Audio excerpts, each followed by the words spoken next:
This is the output from a half-wave rectifier.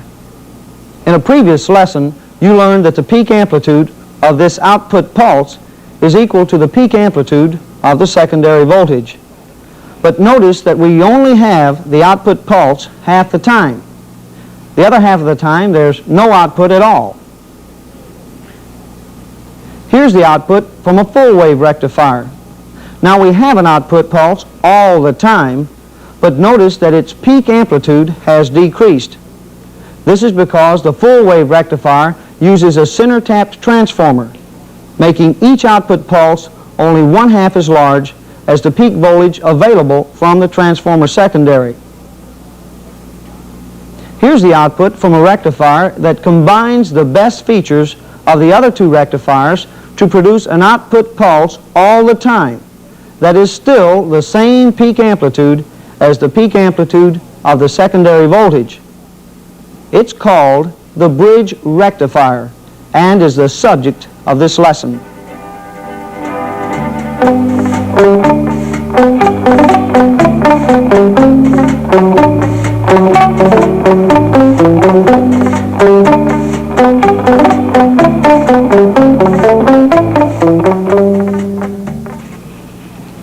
Remember now, the half-wave rectifier produces all the secondary voltage, but it only does it for half the time.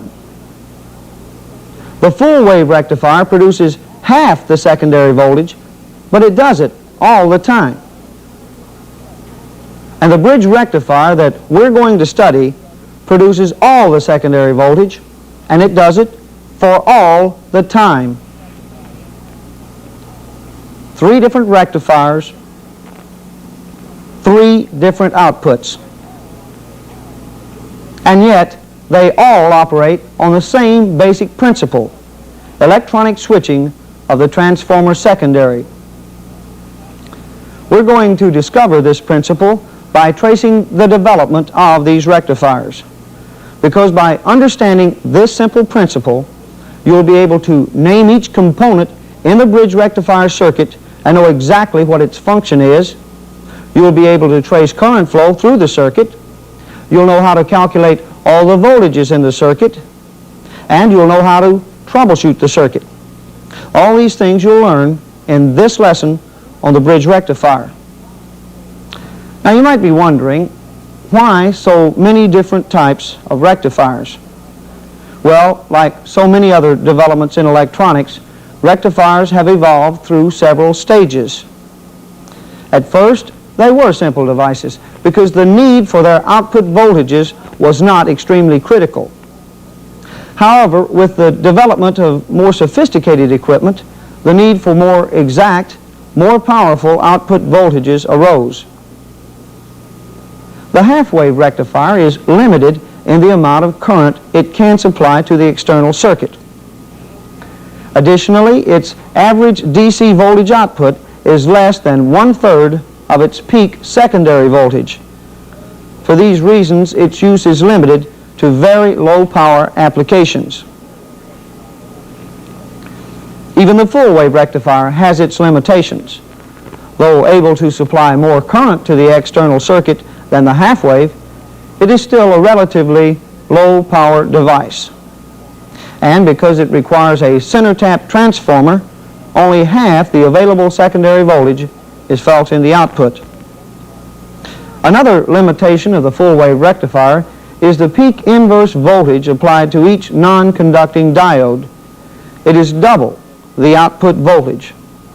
Now this means that rugged diodes and rather large transformers are needed to supply high output voltages.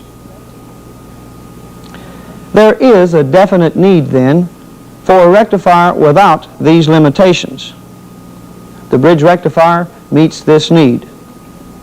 I'd like to show you now the really simple principle on which the bridge rectifier operates.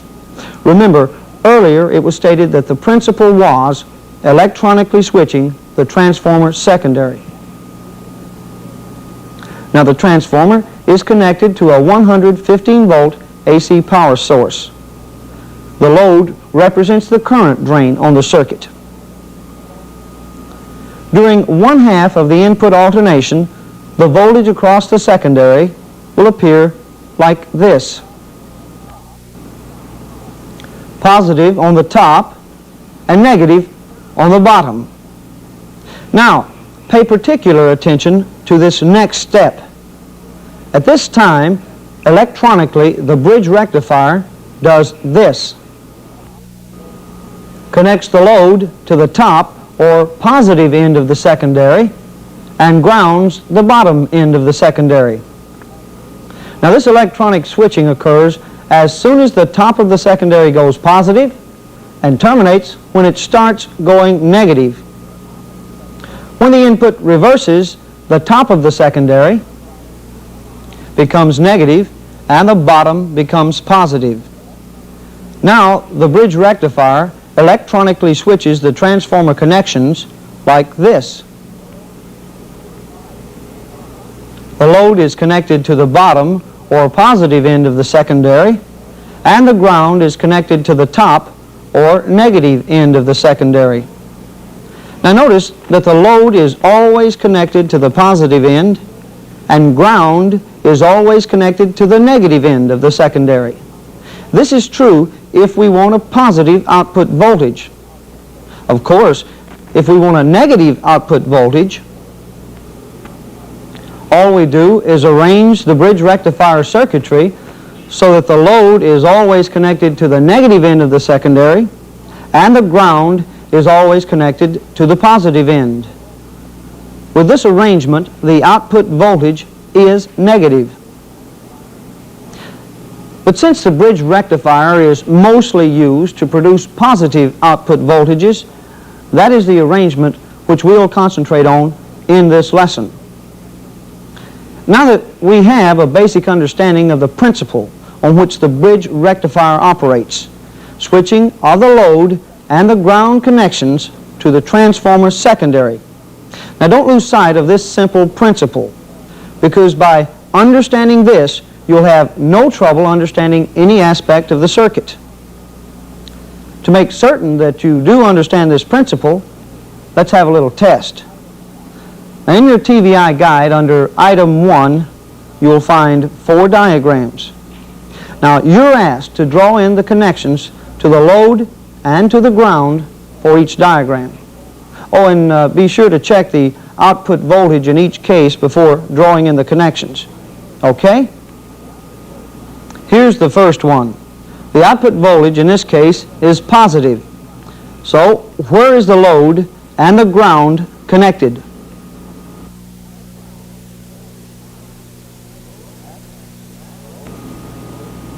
That's right. The load is connected to the positive end of the secondary, and the ground is connected to the negative end.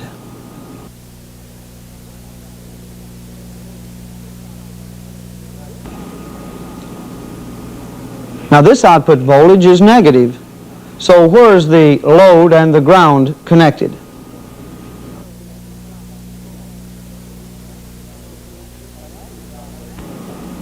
To produce a negative output voltage, the load must be connected to the negative end of the secondary, and the ground must be connected to the positive end. Now you do the next two on your own.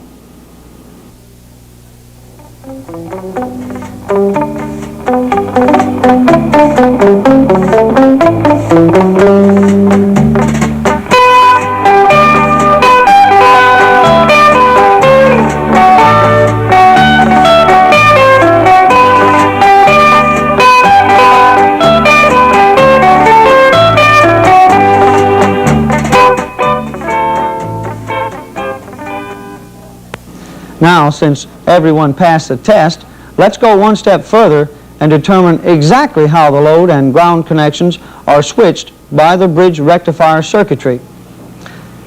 Here's a mock-up that will give you a little better understanding of how this occurs. Actually, there are 2 switching actions that occur on each alternation of the input. This switch changes the load connections from the top of the secondary to the bottom of the secondary. And this switch connects the ground to the other end. As you can see, they work together. When the load is switched to the top of the secondary, the ground is switched to the bottom of the secondary.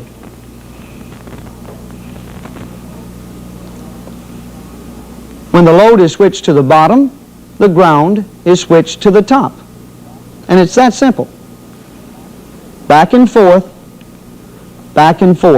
as the input changes, always connecting the load to the positive end of the secondary, always grounding the negative end. Now watch as a few output pulses are generated.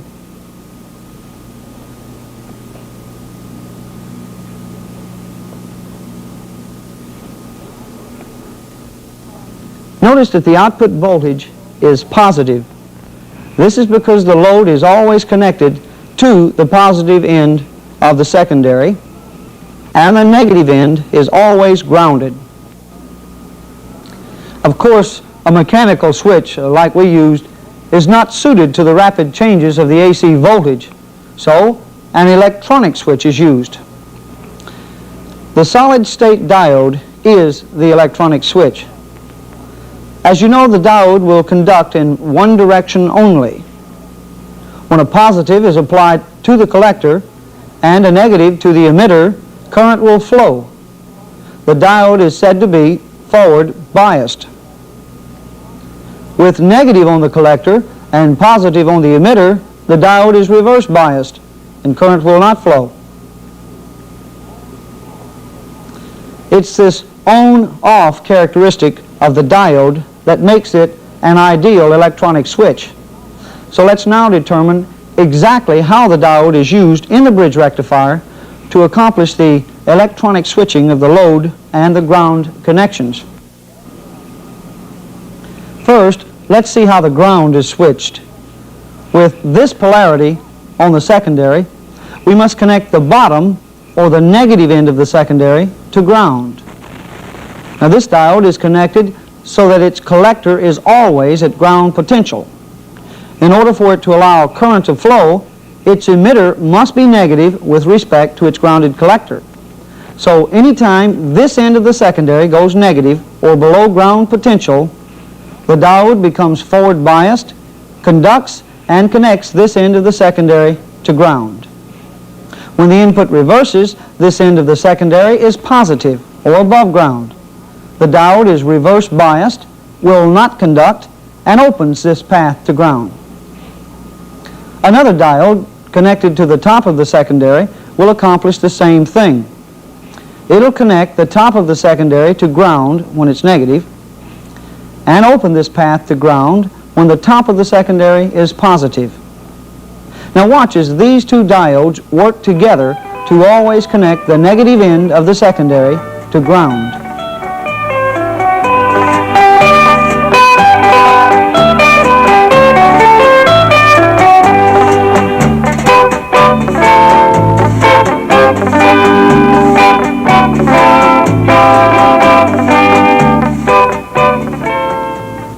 Now that's one of the two switching actions necessary to the operation of the bridge rectifier, switching of the ground connection.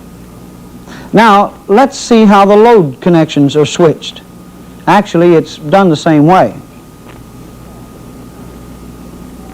This diode will conduct any time the top of the secondary is positive and connect the load.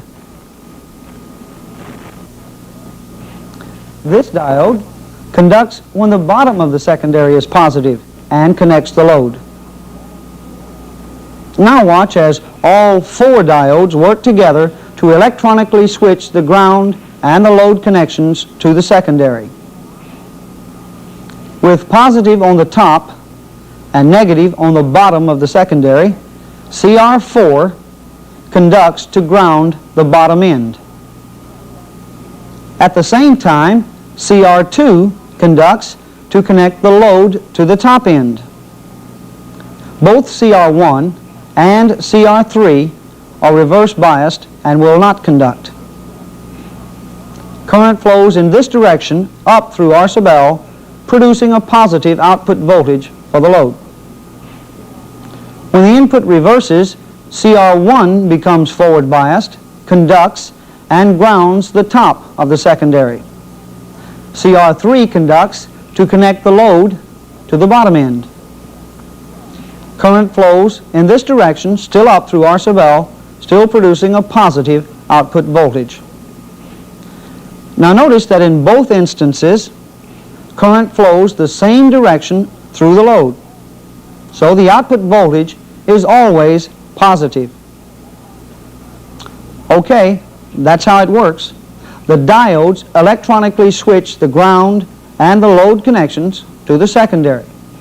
Now we can complete item 2 in the TVI guide. The transformer, T1, couples the input to the bridge rectifier.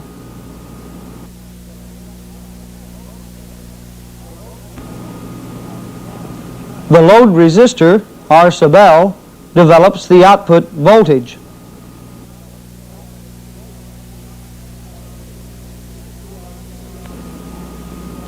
CR2 and CR3 switch the load connections.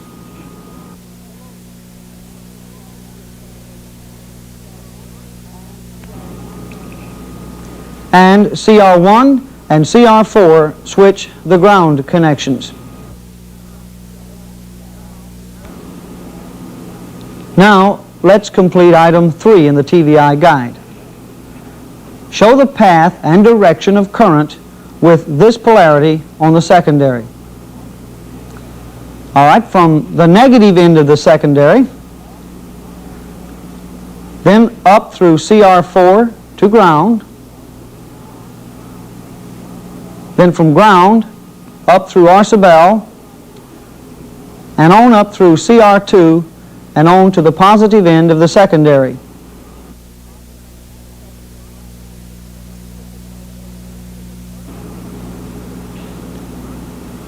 When the input reverses, current flows from the negative end of the secondary down through CR1 to ground, then from ground up through R sub L, and then down through CR3 and on to the positive end of the secondary.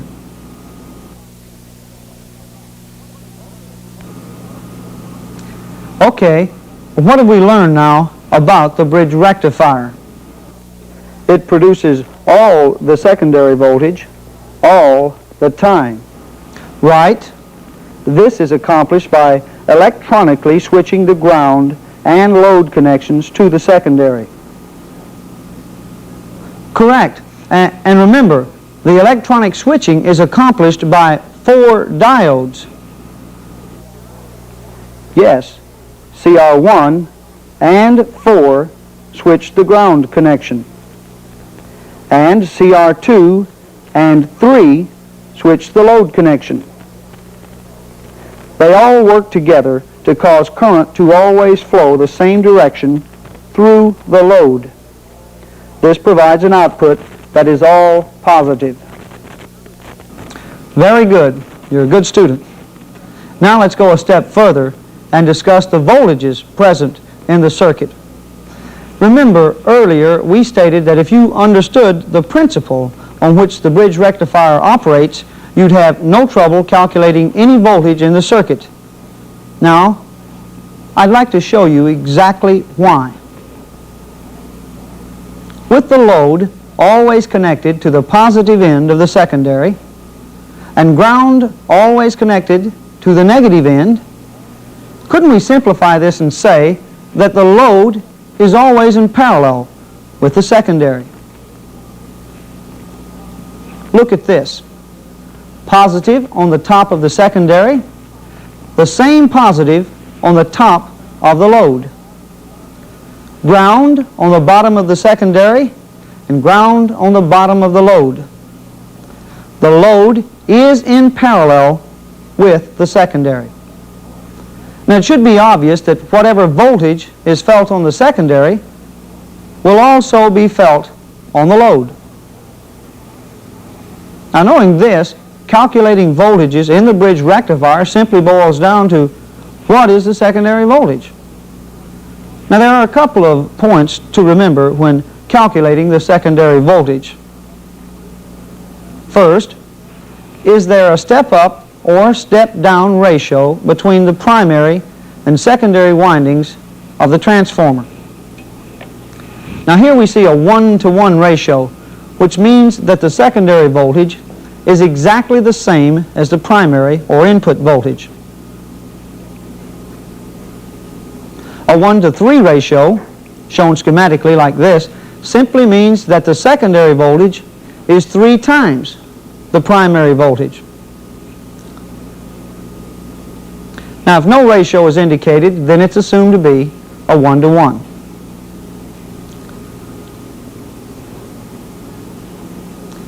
The second point to remember is this. When converting from primary voltage to secondary voltage by multiplying with the step-up ratio, the secondary voltage only changes in amount. Now, if the input is given in its effective value, then the secondary voltage will also be in its effective value.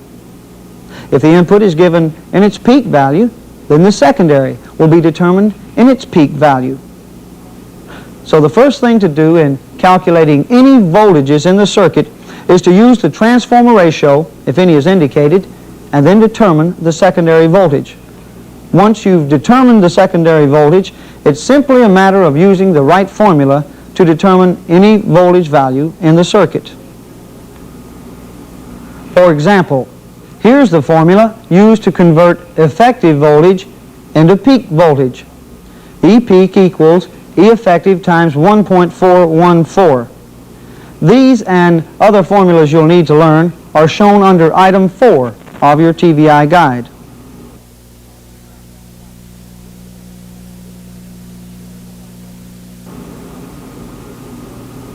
This formula is used to convert peak voltage into average voltage. E average equals E peak times 0.636. Now remember, this is the peak secondary voltage in this case.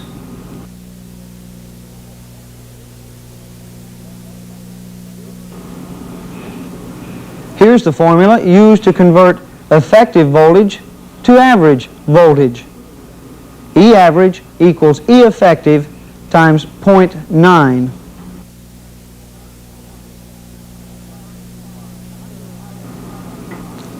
Under item 5 in the TVI guide are several problems for you to work out. Now, I'll work the first one along with you, and then you can do the others after the lesson is over. Now, this first problem indicates only the input voltage, 115 volts RMS. Now, that's the effective value. We're asked to determine the peak secondary voltage and the average output voltage. Well, the first thing to do is determine the secondary voltage using this step-up ratio of 1-to-3. So, 115 times 3 equals 345 volts. That's the effective secondary voltage. Now we can convert the effective voltage to peak voltage. Substituting, we have 345 volts times 1.414 equals 488 volts. And that's the peak secondary voltage.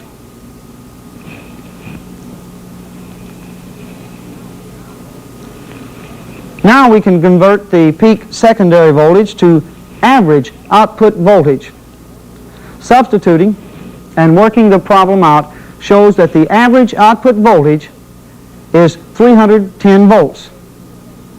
Now we could have converted the effective secondary to average using this formula, but you see the answer is still the same, 310 volts. Another voltage to be considered is the peak inverse voltage present in the circuit. This, you'll recall, is the voltage that's felt across the non-conducting diode or diodes in the reverse direction, from collector to emitter. Now each diode has a so-called breakdown voltage that, if exceeded, will destroy the diode. For this reason, transistor manuals will list the PIV, the peak inverse voltage rating, for all diodes. Now this rating specifies the maximum reverse voltage which can be applied to the diode before breakdown occurs. In all applications, a diode having a more than adequate PIV rating should be used. For example, in a circuit with a maximum peak inverse voltage of 200 volts, the PIV rating for all diodes used in that circuit should be at least 300 or 400 volts. Now, this safety margin will protect the diodes against voltage surges. To determine the maximum PIV in a bridge rectifier is as simple as determining the peak secondary voltage, because PIV is equal to the peak secondary voltage. Let's assume, for example, 300 volts effective on the secondary and see what inverse voltages are felt on the non-conducting diodes. With this polarity on the secondary, CR2 and CR4 are conducting and they'll act like short circuits. So let's show them that way. Now let's rearrange the circuit a bit to get a clearer view of how the inverse voltage actually appears to the non-conducting CR1 and CR3.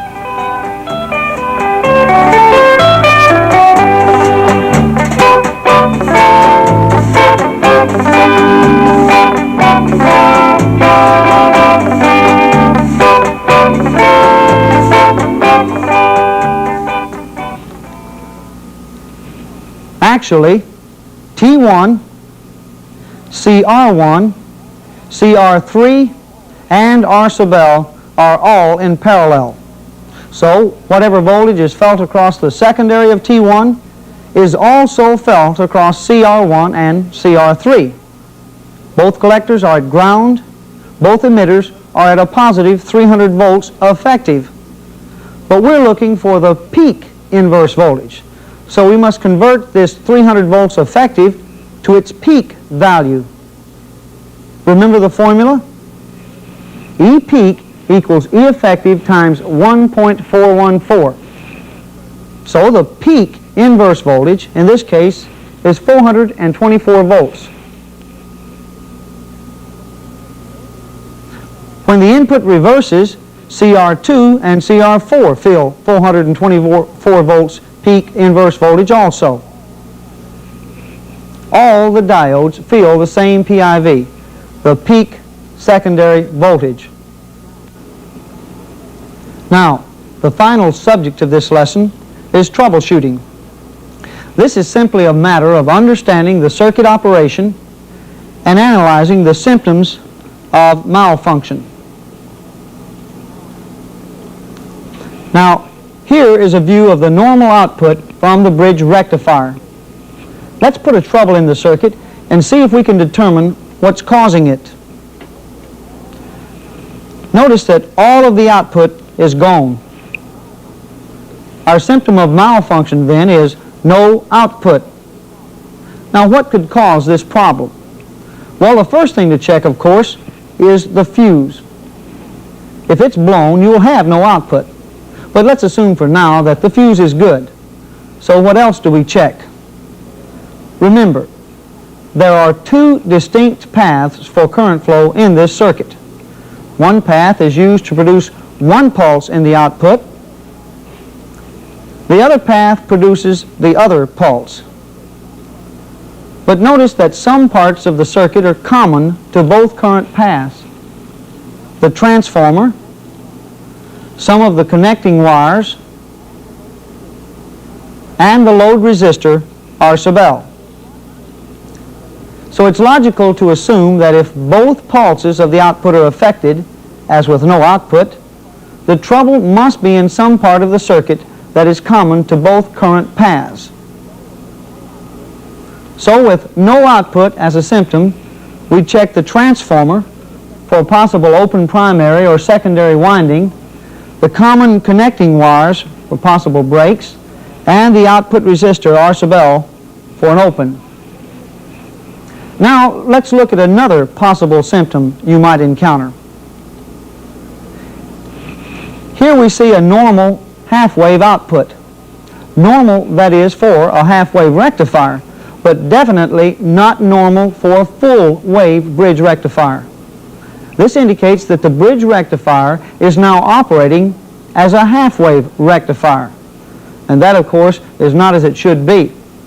So what's the trouble? Well, obviously, one of the two current paths is open, the one that's required to produce this missing pulse. From the schematic, we can see that this narrows the trouble down to the 4 diodes, one of the 4 diodes, or perhaps one of the common connecting wires to the diodes. Well, the diodes are the most likely source of failure, so we could check each of them for an open. With only half-wave output then, look for an open diode as the most likely source of the trouble, or perhaps one of the connecting wires might be open. Now notice the fuse on the trainer. If a short circuit develops somewhere in the rectifier, the resultant excess current drain will probably blow the fuse. Actually, that's the purpose of the fuse. It's designed to be the weakest link in the circuit, to burn open if excess current suddenly flows through it. Now when it opens, it stops all current flow in the circuit, thus protecting all the more expensive components. Now an open fuse produces a no output symptom, but remember, if you find a blown fuse, look for the short circuit that caused it to burn open before you replace it. Now item 6 in your TVI guide lists several troubleshooting problems. I'd like you to work them out when this lesson is over. Just remember that if the symptom is no output, then the trouble must be in a component that's common to both halves or both pulses of the output voltage. If the symptom is half-wave output, the trouble must be one of the diodes, or perhaps one of the connecting wires to the diodes. And that's the bridge rectifier. It's a couple of electronic switches, a transformer, and a load. CR2 and CR3 electronically switch the load, and CR1 and CR4 electronically switch the ground. These two switches, or pairs of diodes, work together to utilize all the secondary voltage all the time. This, of course, was the bridge rectifier's chief advantage over other rectifiers. Because the load is always switched in parallel with the secondary, the peak secondary voltage, the peak output voltage, and the peak inverse voltage are all the same in the bridge rectifier. When troubleshooting and the symptom is no output, look for trouble in one of the common components. If the symptom is only half-wave output, it's probably caused by an open diode. And there you have it, the solid-state bridge rectifier. Now later on in the course you will study the vacuum tube bridge rectifier. Confidentially, they both work exactly the same.